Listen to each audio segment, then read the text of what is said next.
All right, so we will start very briefly grounding in, dropping in, coming into our bodies, coming into our breath. All right, so inviting you here to close your eyes. Let's take 3 deep breaths, inhaling through the nose and exhaling with a sound through the mouth.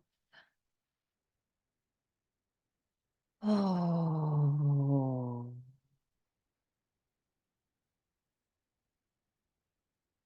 With every breath, going a little deeper inwards. Mm. Every exhale, letting go a little bit more.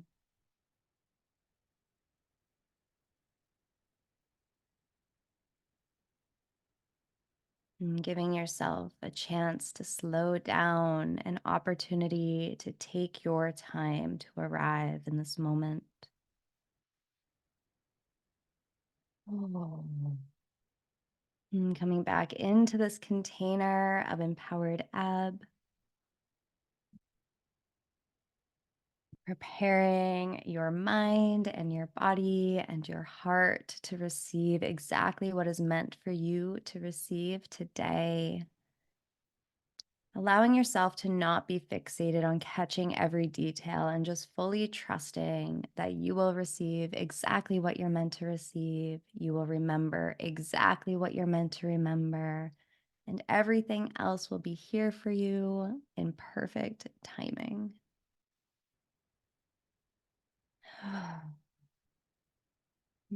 Just connecting to your sits bones, grounding in. So as you inhale through the nose, sending your breath all the way down to your root, really landing in your body, fully arriving. As you exhale, lifting the energy up from root past your heart, exhaling through the mouth.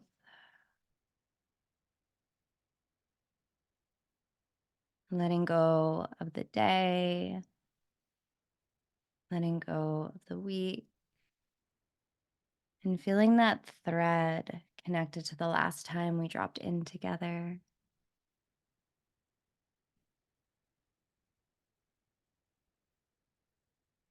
And coming back, re-entering this space, this portal, calibrating to the energies of responsibility, safety, and empowerment when it comes to money, when it comes to debt. Specifically, today we're all about debt. Our conversation is all about debt.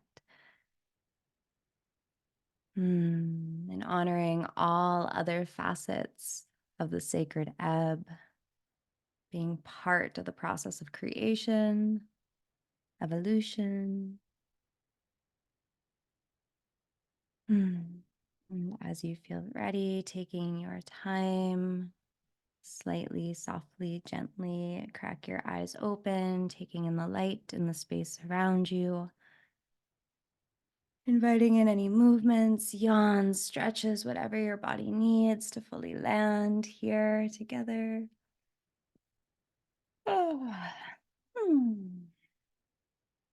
Okay. So I'm curious how the homework went. So there were a few facets. Let me just call it up here. So originally, if you're catching the replay, you may or may not know, this class got postponed an extra week. I had my own little health ebb to tend to. So originally the homework, the first piece of it that I invited you to sit with was to be able to identify the ebbs that are active in your life, whether it's in your relationships, whether it's in your personal growth, your health, whatever has been active for you, money, all the ways, business, clients, like all the ways that the ebb has been manifested in your life. And when those were identified, asking yourself, like, what are the stories that are being created around the ebb? Is there a way that you're making this ebb wrong, bad? Is there a way that the stories that you're telling are contractive, they're disempowering? So this was an invitation that just through pure awareness, because awareness is the first step to breaking any kind of cycle or pattern, just through awareness alone, starting to invite the detangling of the story to allow the ebb to just be that, the ebb, just an ebb. So that was the first piece of the homework. And that's a continual journey. So we're just expanding our awareness around the idea that ebb is just a part of creation. So we're starting to unwind all of these programs that have us start to contract the energy, because exactly when we do that, exactly when we say that there's something wrong or out of alignment, we're in that frequency, and that frequency itself becomes magnetic. So when we can take the charge out of what is and just be with it as it is without judging it as good, bad, right, or wrong, then we're in the space of neutrality, and that's where our power starts to come back. And that's literally the essence of this class, is the empowered ebb. So that's a continual process. Like I said, every time these ebbs come up, and you can do this obviously across all things, is look at the stories that you're telling yourself. And ultimately, and we talk about this so much in the quest, I can't recommend that program enough. Ultimately, we want to be looking at the stories that are running through our mind, or the thoughts that are running through our mind, and making sure that we're tuning them into empowered, inspired, and expansive thoughts and questions. So really looking at this, what are the thoughts we have on repeat that are contracting us, restricting us, and disempowering us, and starting to unwind them. Okay. So the other piece, and this is really important in regards to the conversation that we're going to have today, is looking at the ways that you have your own unique coding towards safety and building wealth. So what are your priorities in life? Like, is it important to you to have an extra amount of money in your savings, or an extra amount of money for taxes, or 3 months of rent in advance? Like, what is your coding for safety first, which is kind of like the needs, like the regulated nervous system, like just getting clear, like if I could have it my way, I would feel most regulated in my system if I had these things in place. Like, what are the priorities? Enough money for daycare for a year, whatever it is, like really getting clear on where is that safety piece? Where are my priorities? And from there, we build into abundance, we build into wealth.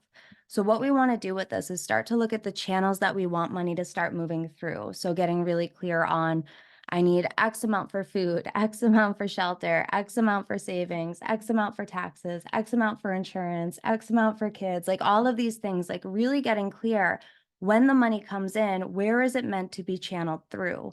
When we have that clarity, it's much easier for money as energy to be magnetized towards where it's desired to go. And it's very different. There's nuance here, and we talk about this in the Money Wounds class, which is for free. So definitely do that if you haven't already. Talking about the difference between needing money and that graspy energy that's actually scarcity, and desiring money, which is being in that state of overflow and just pure gratitude.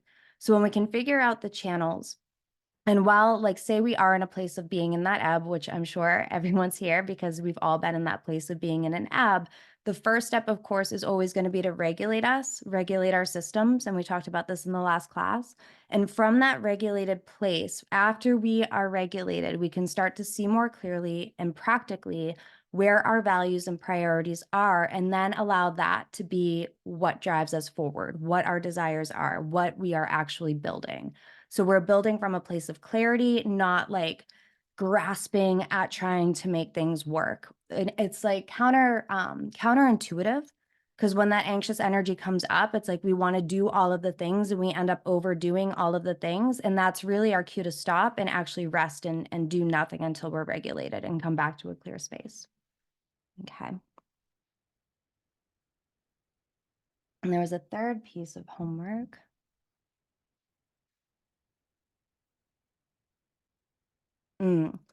Yeah, so starting to create intimacy with your money.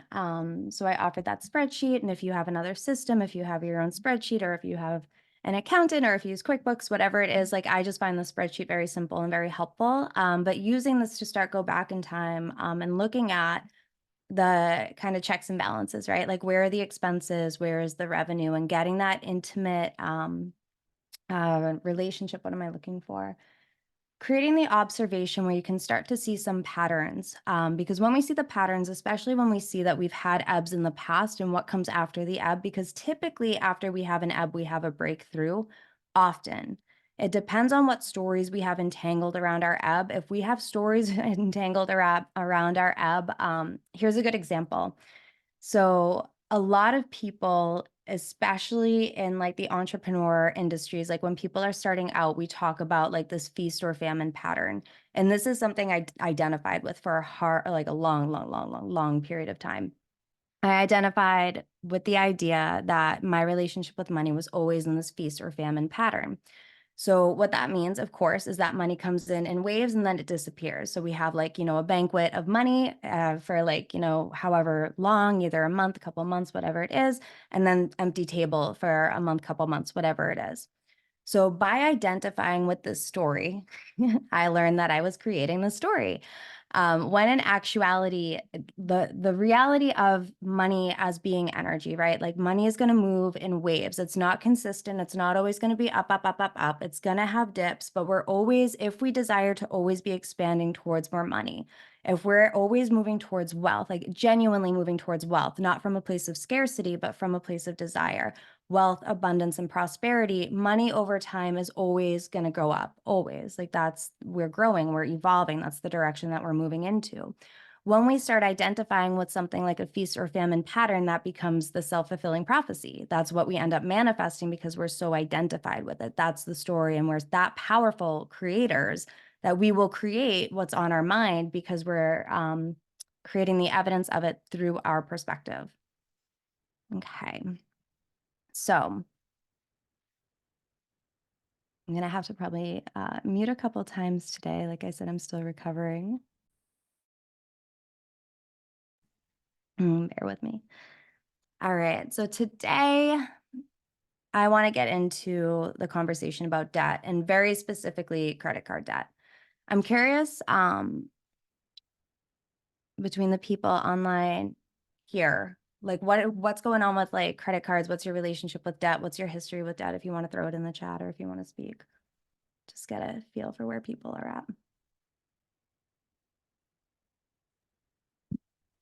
I feel pretty shameful about my credit card debt. I have a lot of credit card debt. Mm-hmm. Like education, times when I was in a lot of ebb that I relied on credit cards. Like, when I hear you speak of your credit card debt and like where you're like, oh, I knew I paid off. Like, so it does help me feel better about it. But I definitely have a lot of shame about it. And it seems like a kind of thing where I'm like, oh no, I don't know if I'm ever going to be able to pay it off. So it's like I got a lot and I feel really shamed about it. So my relationship with it is like, it's a thing. And so anytime I use my credit, so it's like I try not to use them. And when I do, I'm like, oh, this doesn't feel good. So I'm trying, like, so this, like, all this stuff feels really empowering to shift my relationship with it. And so it was really funny with like the priority. And like the first thing I wrote was pay off debt. And then I put a question mark with it because then I'm like, that doesn't feel joyful. So I kind of moved it down on like the priority list. So as far as like, oh, that doesn't really actually bring me joy. I know I can pay it off. So like, my relationship with credit card debt is like,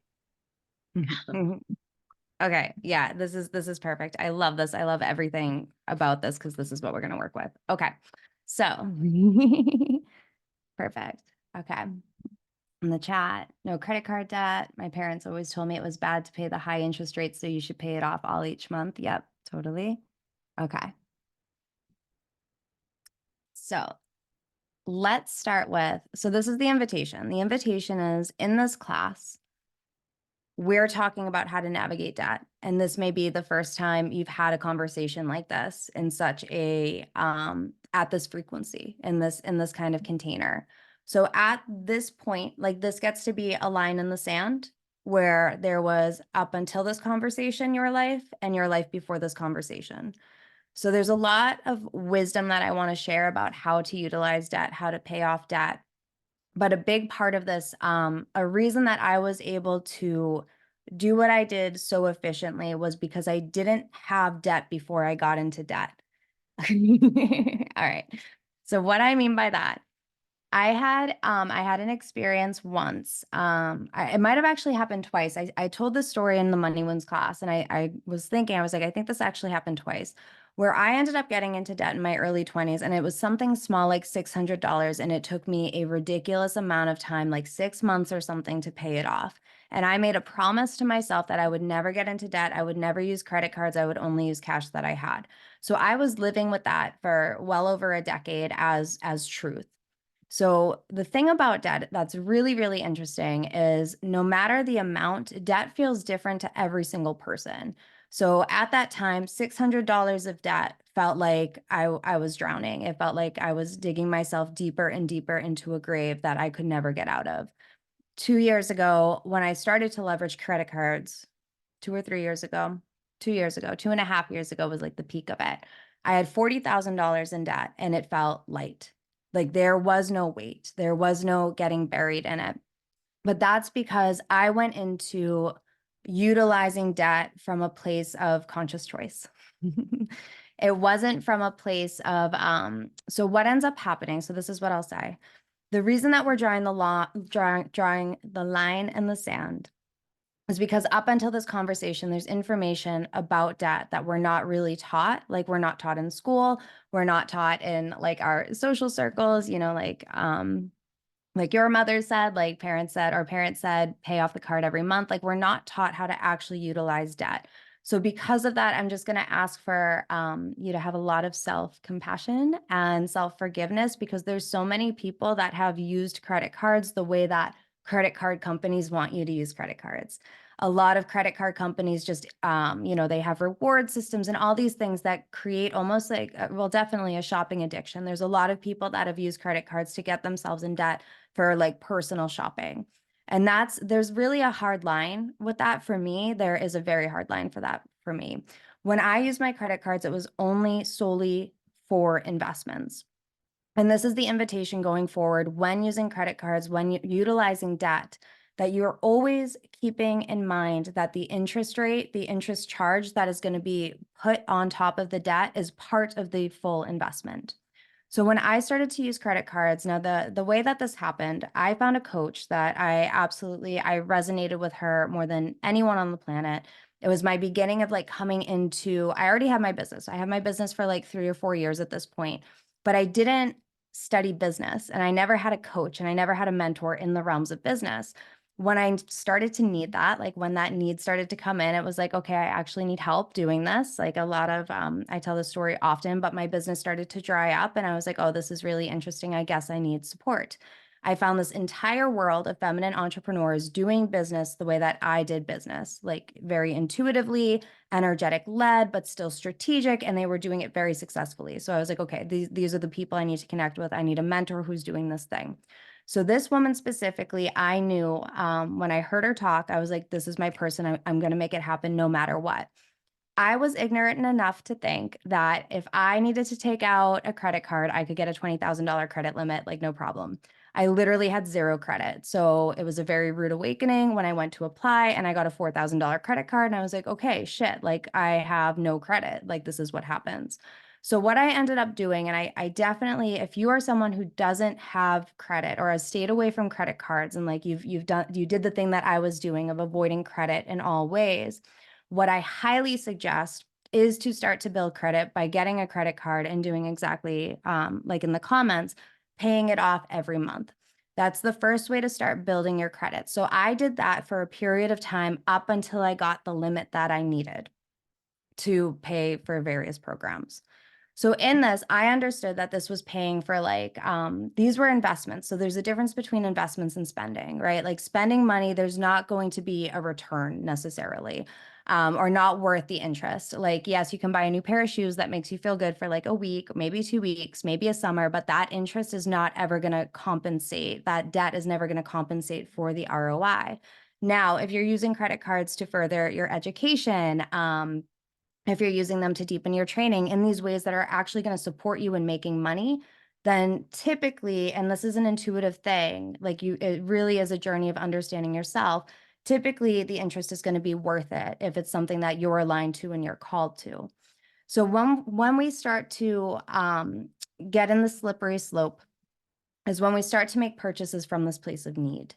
So it's like I had this one experience where it was right after I finished with the coach that I knew I was going to work with, and I needed to find the $25,000 to work with her. After I just wrapped my program with her, I had this, and it was my first time in like a big container like that. there was like a hole that was going to be there with her leaving. So I was like, I need to fill the hole. I need someone, like, I feel like I need to have someone, da, da, da, da, da. So from a needy place, I invested in this program. It wasn't nearly as expensive. It was only like maybe $4,000, not as expensive as 25, right? I got into this program and everything about it was not aligned at all. At this point, my business still isn't generating money. So what I ended up doing, I talked to the person who was running the program and I told her that I wasn't aligned with it. I didn't align with the way that she was teaching. It was kind of a very abusive container and she was gaslighting people. It was very, very intense. Like I was just like out of integrity for me to be there. She told me she couldn't give me a refund. I said, absolutely, that's fine. Like take my money. So I ended up paying her like every month for like 5 months or whatever towards this program. When that was cleared out, when that payment was finished, for me, I paid for a very valuable lesson and it was worth it. Every penny was worth it because that's the only investment that I ever made from that place of lack or need. And it's not like I paid it all off when I left. Like I continually paid that. I think it was 3 or 4 months after I left the container. So every month I was consciously paying towards it, like this lesson that I was gaining. So this is where we really want to have control over the story, over the narrative, over the emotional intelligence. Like what are we telling ourselves about the debt that we have? What are we telling ourselves about the money that is owed? Do we have a right relationship with it or are we out of alignment with it? And then anything that we're out of alignment with, this is like, again, like there's the line in the sand where it's just like, this is the lesson of like where I have spent money out of alignment and I'm going to hold it. I'm going to be responsible with it. Because when we pay off debt or when we invest, one of the most important things to do is stay connected to the debt, to the credit line. Like debt in itself is just money being borrowed from the future that we don't have yet, and it has an interest rate attached to it. So there's a deep amount of gratitude when we can borrow from the future. And this is where it's all about self and relationship with self. We can kind of keep the banks out of it when we look at it this way. We can do the math. We can kind of predict like it's going to be this cost plus say it's like a 2-year plan. I'm going to pay this off in 2 years. Figure out what the interest is going to be for 2 years. This is the entire cost. Do I believe in myself to make this happen for this cost? And we go all in. But we have to stay connected with that thread of what we're investing in. Where I see a lot of people miss the mark is after they purchase something on a credit card or even cash, they'll disconnect from the investment and then there'll be a dissociation and not a responsibility. And with that, we can't actually we just can't be responsible with it. We can't bring it back to light. We can't pay it off as efficiently as possible because we're not even looking at it. We're not even connected to it. So again, debt is money that we're borrowing from the future. If we want to look at it like that, we have to be intuitively, again, like to have the effective, efficient, like the quickest way to move through debt processes. And there's no time on this, right? Again, like we want to factor in the interest. We want to be responsible with it. We want to be as efficient as possible. For me, it was like my desire, my plan was to pay it off within a year. I paid it off within 2 years, but my goal, my intention was 1 year. And I was like, going big, like big goal. But overall, 2 years is very, very fast, I feel, to pay off $40,000 in debt while simultaneously building a savings. So circling back, Steph, to what you said, it's like paying off debt can be at the top of the priority list if you're tuned into how it feels to pay off the debt. If you're tuned into, oh my God, the lightness, the gratitude, like all of that sensation that comes with paying it off, not I should do this, I have to do this, I'm obligated to do this, but the actual feeling of what it is to pay off debt. So when we use positive reinforcement to motivate us, we are much more efficient at doing the thing. So every time you go to pay a bill, anytime we're paying anything, anytime we're moving money anywhere, coming from that place of gratitude, whether it's a phone bill, an electric bill, your rent, groceries, whatever it is, your credit card bills, it really is coming from this place of thank you for allowing me to have resources XYZ.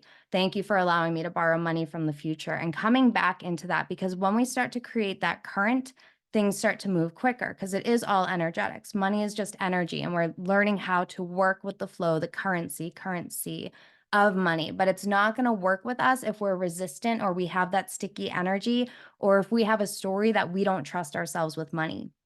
So again, like this gets to be that place where we get to draw the line in the sand of like, okay, I didn't know until I knew. I haven't sat in a room with this kind of conversation before. Now I know, now I can be responsible with what I have. I am responsible with what I have, and I can feel good about my relationship with money. I can feel responsible with my relationship with money. I can feel empowered with my relationship with money, because nothing is here to punish us. We're not being punished by our debt. We're not being punished for our choices. Like we punish us, but God doesn't punish us. The universe doesn't punish us. Money definitely doesn't punish us.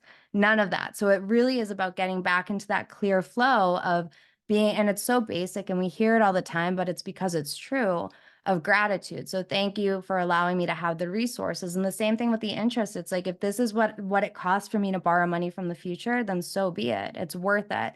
But these are the things we have to think of when we're going to put something on a credit card. Now, of course, there's going to be times where it's like, there may be times that doesn't have to be, and there doesn't have to be after this conversation, but there may be times that, you have to put groceries on a credit card, right? Like maybe there are times where things have to be put on that aren't necessarily an investment. And we trust in that process that this is a temporary thing and we're growing beyond that. We're growing past that because that's the goal. The goal is to evolve with money where the debt is paid off and the savings is built up. So what I did when I was paying down my debt that was super, super important to me was simultaneously build my savings. It was more important to me to pay more interest, pay interest longer, than to not have a savings. I wanted both. And this is something, again, like we're working with energy. So logically, the rules of money, if somebody logically listened to the things that I want to tell you in this class today, they would think I'm batshit crazy. But energetically, I swear these are the ways that it worked for me to pay off my debt quicker. I needed safety. I wanted to feel safe with money. I wanted to feel trust with money. That was my mission. That was my goal. That was what I was doing with money. That was my intention in everything that I did. So when it came to paying down my debt, it was not going to feel good for me. It was not going to feel safe for me. It definitely wasn't going to feel fun, sexy, or anything for me if I was only putting my money towards paying down my debt. I needed to be simultaneously releasing that number while I was building up my savings, because that's what regulated my nervous system. Knowing that I had savings to, well, one, I wouldn't want to touch it if I was building it, but just say if I needed to buy groceries. But my goal was never to allow the savings to go past a certain number. So this is another piece. When I was putting things on my credit card, there was a moment in time where it was very clear, like no more. Like this is all I need for this chapter. And now the goal is to get this number down. So it was like a run of maybe 6 months that I used my credit card. So I built my credit card limit from like 4,000 to 45,000 in a 6 month period, which again, like there's ways to do this, to utilize credit, to build your credit. And then I held that number until I brought it all the way down. So having a goal like this as well, like when we energetically say like this is enough and we really claim that in the universe without that wobble, things recalibrate. They really, like they truly, truly do. But it's us having that boundary. And we see this too. It's really interesting. Again, it's like the same thing where some people with $600 in debt will feel like they're drowning.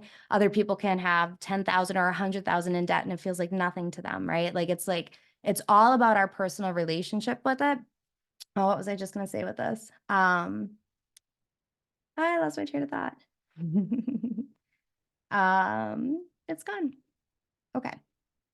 We're going to let that go. Yeah. So either way, it's like we want to be able to feel free moving money, but we need to have the boundaries. This is what I was going to say. Some people have a certain number in their checking account that equals zero. So I claimed a few years ago that my zero, or I should say when the evolution was $50 is zero. Never let my bank account go under 50. Then it was 500. Then it was 1,000. Then it was 2,000. Then it was 4,000. Like these become zero baselines. And that's a baseline. That's an energetic standard I hold. I hold that standard and money responds to that. There's people in my life that they go negative every month and that's their standard. Like their zero is under. It's actually like negative 200. That's their zero is negative 200. So these are ways that once we become more intimate with our money, we can start to see where our standards are and actually raise the bar and hold our energy to calibrate to them. So this is really, really important. So it's the same thing with the debt. It's like when we get to a certain point, there's something in us that knows that this is enough. I don't desire to hold any more debt. And we can set that. We can set that standard. And then the opposite flow, one of the conversations I had with a client before, it's like a lot of us, especially in the personal development spaces, have no issue releasing money and investing in ourselves. We have a hard time receiving the money back and claiming that return and investment. And we have to be mindful of this. We have to let the current go the other way, because we can absolutely have momentum bringing money out, out, out, out, out, out, out. But if we're not open to sit back and actually receive the return and investment, then we're not going to have that come back. Or even if we did, it'll like ricochet off of us because we're not open to receiving it. So there's multiple parts of this. It's very layered. And the thing is, we're looking at money as energy. It's all energy. It's all a relationship. And we want to look at where are our boundaries and how strong are we holding our boundaries for ourselves and for our relationship with money. It's all the same thing. It's like if money was a lever, or if money, yeah, if money was a lever, like how would money love you? How would you love money? It's like really asking these questions of like, how can I deepen my trust, my intimacy, my safety with the energy of money, with the currency of money, and starting to build from there.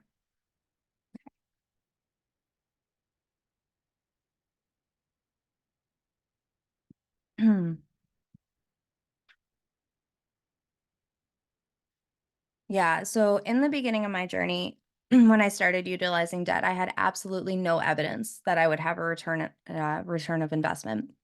No evidence of ROI, like none at all. It was literally just embodied trust and intuition.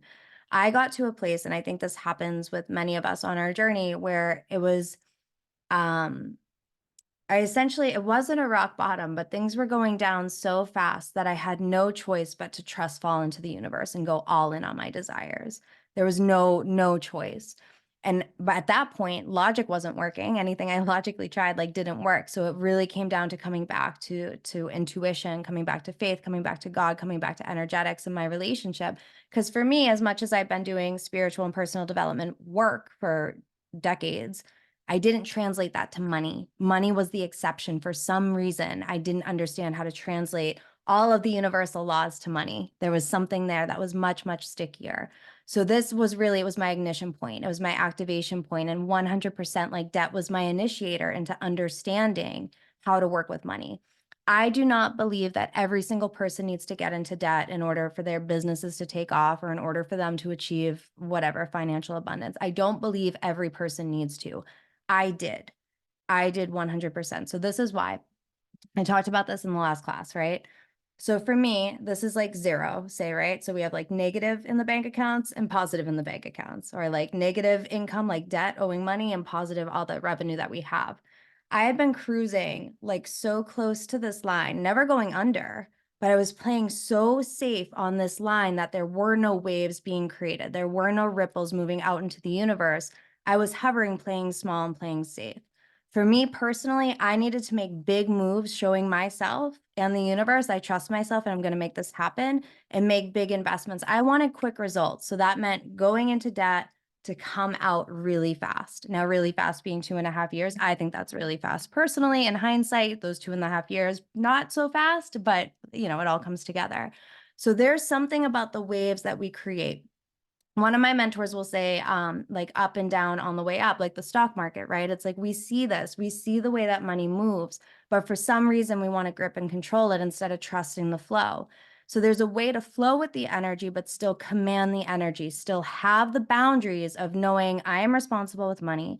This is where the line is. This is where the bottom line is, and holding that line. And in that line, say it's like, say you're stretching your checking account to 0 = $500. I'm gonna have zero, like my bottom limit in my checking account is $500, and you're used to going under. All of a sudden, a bill comes in and you're at 525. It's getting really close to that line. You have a car payment coming up, whatever it is. Your energy, your nervous system will start to flicker. We double down on the boundary, and this is where our magnetism comes in. It's like, no, I desire, because you don't need the money at that point. You have the money. I desire more money to come in so this doesn't have to budge. I desire it. I don't need it because I have it. I desire it. And that's how we start to create from a place of desire. And for me, I needed that pressure. And that's a habit that we break out of. First, we learn how to ignite under pressure, and then we learn how to do it for the sake of desire once that evidence starts coming in.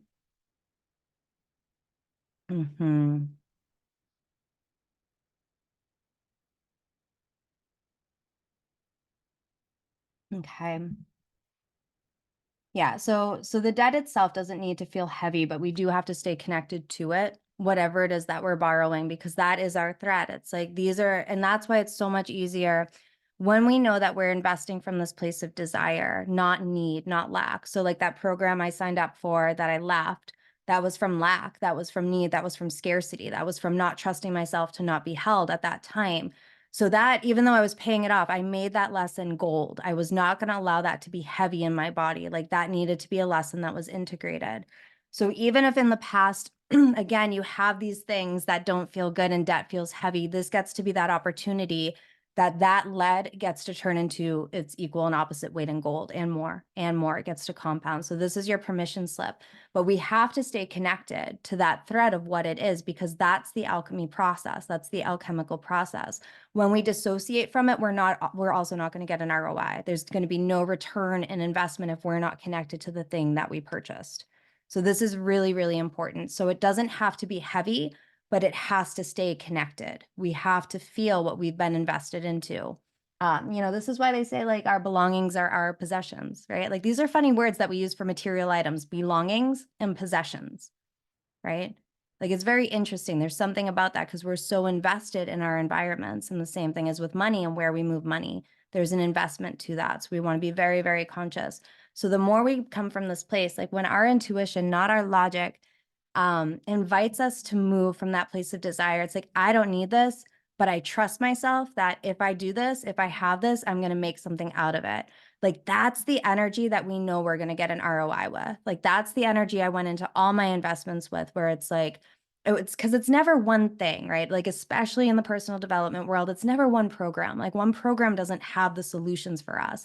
It's the combination, it's the cauldron of taking, you were called to this program for this piece, and you were called to that program for this piece. And that's how we start to make our own medicine, is by following those callings and getting piece, piece, piece, piece, piece, piece, piece. But if we're looking for that one program that's going to break us through, there's a scarcity in that. And that's when debt can also get us heavy. Again, like this is very specific in the personal development world, but it can transfer everywhere, everywhere. So we want to keep this light. We want to stay light by staying in the heart and staying in that place of desire. And it's not that we're investing in the thing, we're investing in us, because we believe in us and what we're going to do with the thing that we're using our money for, whatever it is, whatever it is. So there was this, when I think it was when I was running the money wounds class, I told this story about when I was in Hawaii, and that was when all of my savings was going down and all of my debt was going up, but everything on the island was telling me I was meant to be there. I was meant to stay there. So it was full, like, okay, this is what my intuition's telling me. This is what Pele's telling me. I'm going to trust. This is scary as fuck. Like it was a full blown initiation. So there was this one shop on Big Island called the Wild Heartist, and there was this crystal skull that oh my God, it was unbelievable. It's like yay big, skull on the bottom, pillar of smoky quartz, absolutely gorgeous, $999. But this thing brought me so much joy. And technically, I could write that off because it's like, oh, yeah, I have a healing room. Like it could be part of my healing tools, blah, blah, blah. And I was like, yeah, this was when I had my credit cards and I was living a lot on my credit cards. I would go in and I would like Google like all over. Like I was just so in love with this piece, and it was bringing me joy in all of the ways. Like this shop itself was what was tuning me into wealth when I was like camping and homeless in the jungle for 4 months. The whole journey. So yeah, so there was the opportunity, like I would contemplate, I'm like, oh my God, should I buy this? Like, is this investing in me? Like it's bringing this frequency in, is this part of investing in me, investing in this frequency, da, da, da, da. Obviously, not obviously, but I did not buy it. I did not buy that crystal skull as much as I loved it. When I was telling the story in the money wounds class, one of the women was like, it's really interesting because most people would justify that as, a work tool or something like that. But there really isn't a direct correlation between that and my skill set. Like I'm not going to grow as a human enough that's going to be worth the interest or the money I didn't have, the $1,000 I didn't have to invest in that crystal. but I desired that crystal so much. So it was like 6 months later, my business broke through, started having 5-figure months. And I was like, I wonder if this shop still has it. I go online, it's 6 hours behind, it's 9 o'clock here. So it's 3 o'clock there. Call the shop, they still had the crystal. I order the crystal, I get it shipped to me. And now it has like so much more story and value and meaning because I had the money to pay for it.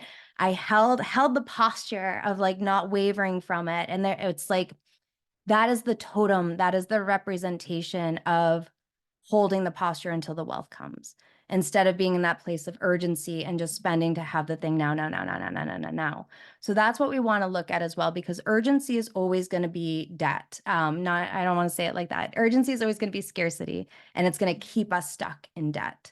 Like that feeling, that sensation of there's not enough time, like all of that energy keeps us stuck in the debt energy. And our work with debt is to move beyond debt. And there may be an ebb. For me, my ebb was like I said, like 2.5 years being in an ebb of debt. But at the same time, I was building my savings. So there was a time where I could easily have paid off my credit cards, but that did not feel like the most abundant thing to me. So just like you were saying, Steph, it did not feel the wealthiest, most abundant thing for me to put all my money in my credit cards when I would rather put money in my savings and start to build up my lifestyle again and paying cash for that. So this is what we want to look at. We want to break free of the logical and start following our intuition into how it feels best to move money. So when it comes down to paying off credit cards, so say you have multiple credit cards. I had 4, and they all had different limits and they all had different interests. So logically, again, like somebody would say, pay off the credit card with the highest interest first, or like pay that down to a certain place, like do the math about like which way you're going to save on interest. The amount of work that is, and like the dryness that comes in that process isn't worth it for me.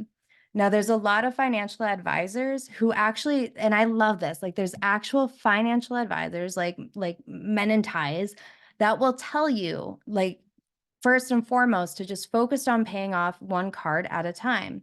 Because psychologically, what happens is when you eliminate a card, you get this boost of dopamine and serotonin and oxytocin that's going to motivate you to pay down the next card, positive reinforcement.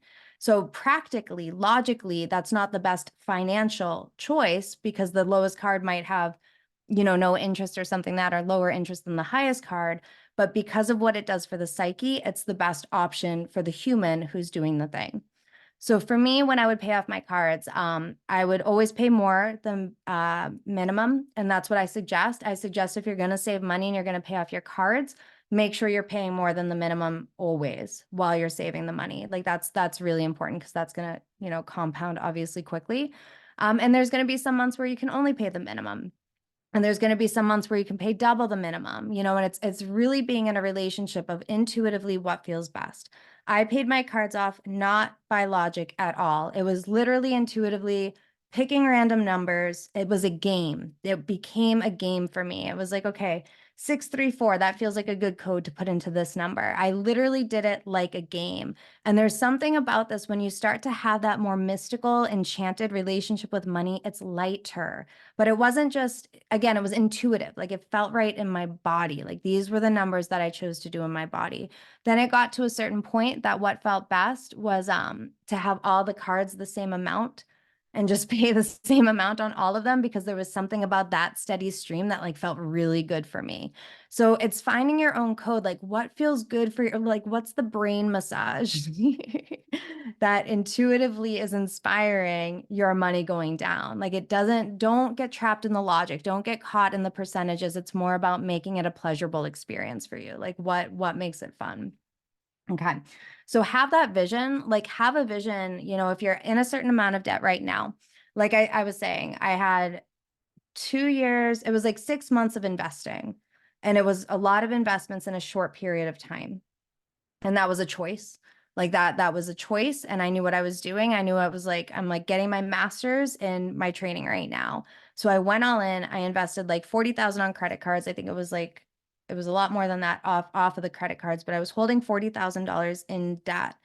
And that was when I kind of drew the line. I was like, okay, I don't need to put any more on my credit cards. I didn't stop doing things. I was still in programs as they were circulating. But my whole thing was, this is the amount that feels like enough. And when this is gone, I can start playing with bigger investments. So that was my rule. Like that was what I had. That's what intuitively got me to pay down my cards really fast. But here's what happened. This is where it gets fun.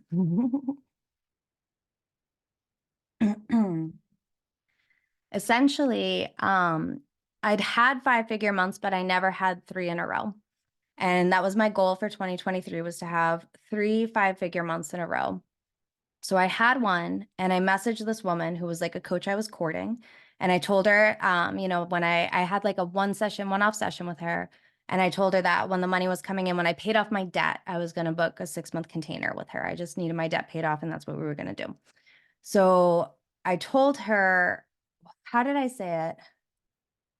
She misunderstood what I said, and she shared to her story that I had 3 5-figure months in a row, and that didn't happen, and that wasn't true. And she didn't know me well enough for me to like correct her. Like, that felt weird. So instead, something in my body very playfully and lightly was like, I'm just going to make this happen.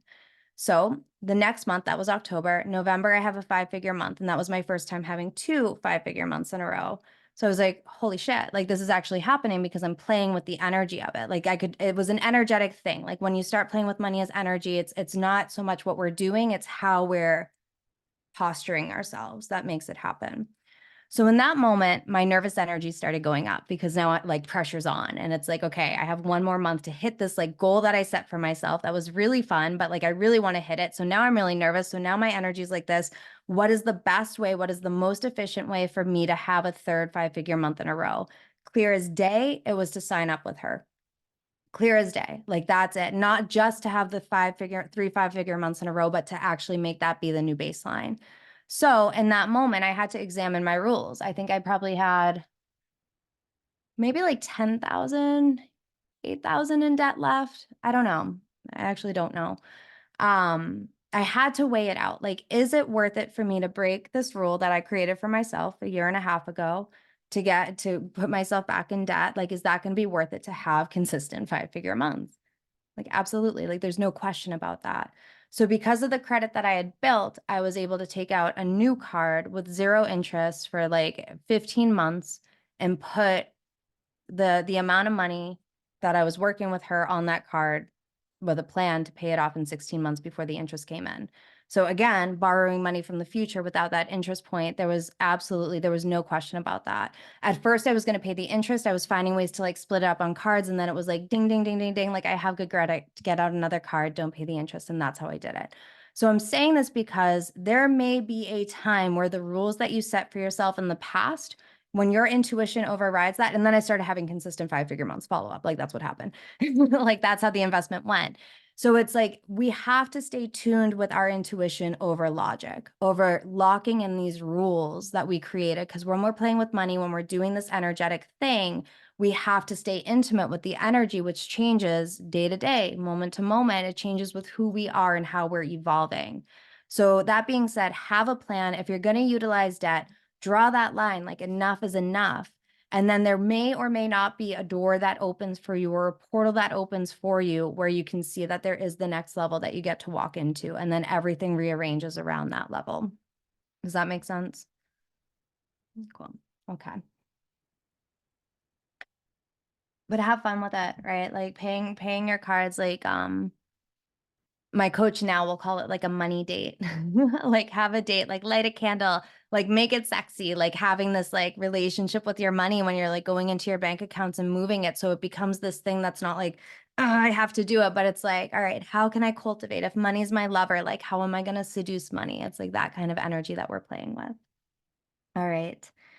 So, yeah, the other piece of this, of course, that's really hard for us to do when we have so much nervous energy. Like, it is all about zooming out to the big picture. It is about weighing out, like, how much do I have in debt right now? When do I desire to pay that off? And like, is it, again, like for me, was it worth it to invest more after a certain point? No, I hit that line. I hit that cutoff line. And again, like there's things that happen where it's like, yeah, so sometimes we have to live off our credit cards for certain periods of time. But if we're living off our credit cards for certain periods of time and the ROI, that return isn't coming in, we really want to think about when we're investing in something that's not like food, right? Like after that, like really look at, is investing in this thing actually going to bring me what I need? I don't want to say it like that. Is it going to make me who I want to be in order to move through this as quick as possible, right? Because again, we're not investing necessarily in the person or the product or the thing. We're investing in us in relationship to the thing. And it's all about what do we believe about us when we have the thing, when we're working the thing, whatever the thing is. Okay. But it is about playing the long game. It's definitely it's definitely the zooming out. Like, is this worth it? Is it worth it plus the interest? Yeah, this is the long vision. It's very, very important. Okay.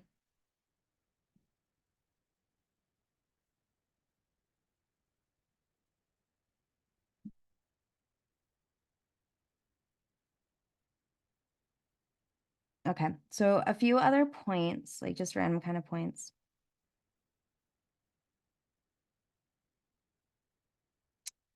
Especially in the personal development industry, there can be a lot of like shame or guilt for people having like a job. I am all pro side gig and getting a job if it regulates your body, if it regulates your system.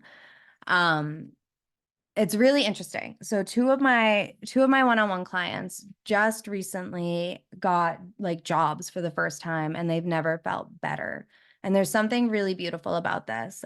We all have a different way of coming into financial freedom, financial independence, financial sovereignty. We all have a different journey of it.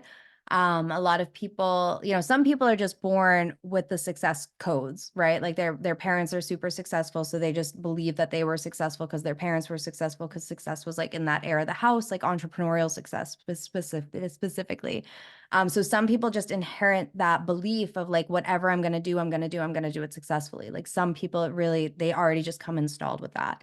Others of us, we have to create that on our own. Like there really is that self-made essence to it. And whatever ancestral shit, generational shit, cultural shit, societal shit, like all of the shit that we have to work through to actually come into our power. It's a journey and it's so personal. It's so, so, so, so, so personal. So whatever you have to do to get there. So for me, when I started my business, I had a part-time gig. I didn't want to let it go. I was making like at the end of working, I was doing caregiving work. At the end of working with this specific man, I was maybe making $100 a week working with him. I think it was every other week at that point, but it still represented stability, security, consistency. And I needed that. And I was so afraid to let that go. And it was as soon as I let that go that all of my clients in my business started to evaporate because of what it represented. It represented something that I hadn't integrated in myself. And that was a big, big part of it. So for me personally, there was this option, this like when I came back from Hawaii and my debt was like very like present. And I was like, the quickest way, like, am I supposed to get a job? Like, is that what I'm supposed to do? So I actually reached out to his family to see if they had any work. And I was resisting that. Like, I was like, no, I'm meant to do it. Like, I've already done that. Like, I've already done that thing. Like, I've already tried that way. Like, it's really time for me to get on my own feet and do it this way. But after I saw like there was a resistance or a fear there, which is a very magnetic energy, I knew I had to actually confront that and lean into it. So I reached out to the family, asked them if they had work. They actually didn't, which was very surprising. And then it was the following week that my business started to explode because I faced that fear. So again, we're working with energy here. So there's things we want to look at. Like our nervous system needs to be regulated. We need to know that we're giving it all that we can at any given time in our relationship with money, in our relationship with our business, whatever it is.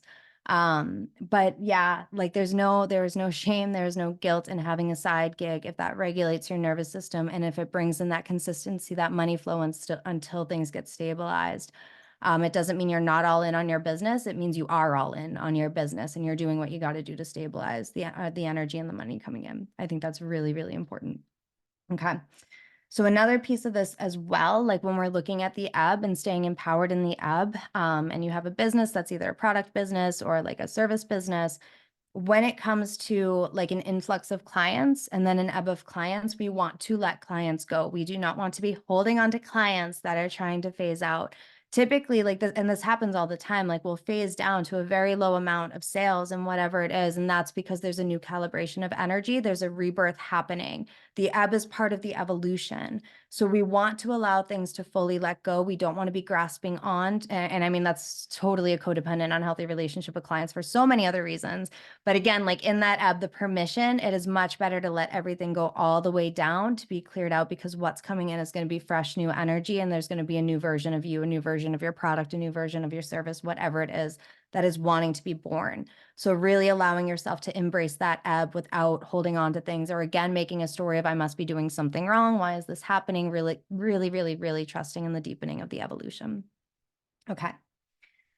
So that is that. I have a couple of questions that came in through email, and they're like really phenomenal questions, actually.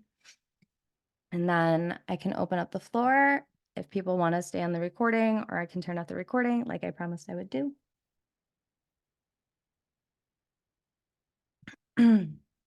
Okay. Yeah. So the first question that came in, there's a lot of layers to this, so I kind of want to tackle it like sentence by sentence. So I'll read the whole thing through. All right. So ultimately, we're all on board that like this is all about energy. Money is energy. Like we make it mean things. Our relationship, like having safety with money, is going to what allow money to come in quicker. Having safety with money is what allows us to pay off our debt faster, right? And we're doing this like it's an energetic game. So with that, when we're working with energy, when we're doing this, when we're playing the energetic games, that has everything to do with our relationship with ourself. It has everything to do with our inner energy and how we have emotional intelligence, energetic mastery, et cetera, et cetera. So it's always an inner game. It's an inner game that the outer world is going to reflect. So this first question and the second question are bridging those two worlds. So it says, my current financial ebb is directly related to the decrease in clients, but is it possible that it's also connected to my relationship with money? I am not a good steward of money, so panic sets in when there is an ebb because I don't have enough to get by, debt increases, etc. Okay, so breaking this down. My current financial ebb is directly related to decrease in clients, but is it possible that is also connected to my relationship with money? So yeah, so like I just said, even like in that note, right? It's like when there's a decrease in clients, we allow that to be. It is not directly related to the relationship with money per se. So this is where this took me a very long time to actually click in. So really like take this and contemplate it. Money is just money. Money is not directly related to clients, though it comes in through clients. Our relationship with money has nothing to do with anything except for our relationship with money, unless we entangle it. So the second question here is actually, I'll use this to kind of go deeper with it. Is self-love, feeling not enough, connected to money? Connected to money matters. Only if you make it. Only if you say that my worth has something to do with money, or I need to do worthiness work until the money comes. That's the only time it's entangled. So money itself is just money. It's just literally allowing ourselves. It's like anything else on the planet. It's just money. It has nothing to do with what we're worth. It has nothing to do with what we think we're worth. It has nothing to do with how much we love ourselves, because we see people who loathe themselves have so much money. So clearly, money has nothing to do with self-love. We see people who are not serving the world have tons of money. So clearly it has nothing to do with service. We see people who don't have clients and still have money coming in. So clearly it has nothing to do with that, right? So like this is what we really want to look at, is what are the stories we've entangled that money comes to me when this is happening? Because we don't need to connect it. We don't need to wait until our self-love is mastered, until our trauma is healed, until we feel enough, until we feel worthy for money to come in. We get to have money and work on all of those things simultaneously. They aren't inherently entangled, and yet most of us have a deep entanglement with it just because of what money represents to us. So with these questions, the financial ebb directly related to the decrease in clients, but is it possible that it's also connected to my relationship with money? These are two different things. And like I said, it's like, let the clients go away. Don't make the ebb mean anything. Don't make the ebb mean that you have a poor relationship with money. Don't let that be the meaning that you're taking from it. Allow this to be an invitation to trust more, an invitation to cleanse, or an invitation to be reborn. So the second part of this, of course, I am not a good steward of money. So panic sets in when there is an ebb because I don't have enough to get by, debt increases, etc. This statement, I am not a good steward of money, is the statement that needs to be extracted because there's an identity piece here that is keeping that as truth. I am, especially when we start anything with I am, as we are claiming, I am not a good steward of money. As you claim that, that is the reality you're projecting. So again, today gets to be the day that there is a line drawn in the sand and it's like, I'm responsible with my money. I'm learning about money. I'm going to do better. I don't need to be perfect with money for money to come to me. Like we get to start rewriting the stories because money has nothing to do with worth, with awareness, any of these things, because we see people in the world that don't have all the things that we're saying that we need in order to have money, have money. So this is, again, we want to unpack, we want to detangle, we want to come into the clear relationship with money, that money is just money. I'm worthy because I was born. I'm worthy because I'm alive and I'm here. The two aren't interconnected and it's my birthright, quote unquote. You know, I have access to these resources. So when the panic sets in because there's not enough to get by, debt increases, etc. Yeah. So I think when you start to change the story of I am not a good steward with money, and you start to say I am responsible with my money, and a responsibility, the ability to respond. When you start to bring in more conscious awareness and you start again, like taking these tools or these practices, taking my stories and relating them to your story and your journey, being inspired and finding your way. When you start to move money consciously, you're being responsible. So then it becomes, I'm responsible with my money. And if there's panic that sets in when there's an ebb, then that's where we start to release the story of what does that mean and start to really be in this journey of that the ebb means rebirth. The ebb means expansion. The ebb is a part of the process. Now, if the debt is continuing to go like down, down, down, down, down, and you're feeling buried by it, like you come back to these modules and it comes back to taking a plan, like setting that bar and starting to really reinstate new practices, new techniques, but shifting your relationship with money is going to make that easier. So it's not that shifting our relationship with money makes, I want to kind of speak to the nuance here. It's not that shifting your relationship with money makes you more worthy of receiving money. Like that's not it. But it makes you feel more receptive to opening up to it. So again, like all these pieces that have been entangled with what money is, it's just not. Money is just money. And there's the personal work, but we get to be doing the personal work. We get to be doing the business work. We get to be figuring it out without blocking money, without having a subconscious block that says, I'm not worthy of money. Okay. So yeah, this is entangled. It's a little nuance here, but this is really the big work is detangling any meaning from money and just letting money be this pure separate thing that we get to have because we desire it. Okay. So I'm going to actually honor my word. Those questions, they were submitted and I was told that I could put them on the recording, but I'm going to stop the recording here. If anyone watching this recording has other questions, please feel free to send them to me and maybe I'll do like a post or something responding to any questions. I'm going to turn off the recording so we can have our conversation in the chat. Thank you so much for being here and definitely check out the Money Wounds class, Sacred Wealth class, Arrive, the quest. There's so many ways to go deeper and deeper and deeper into this work. All right. Ciao.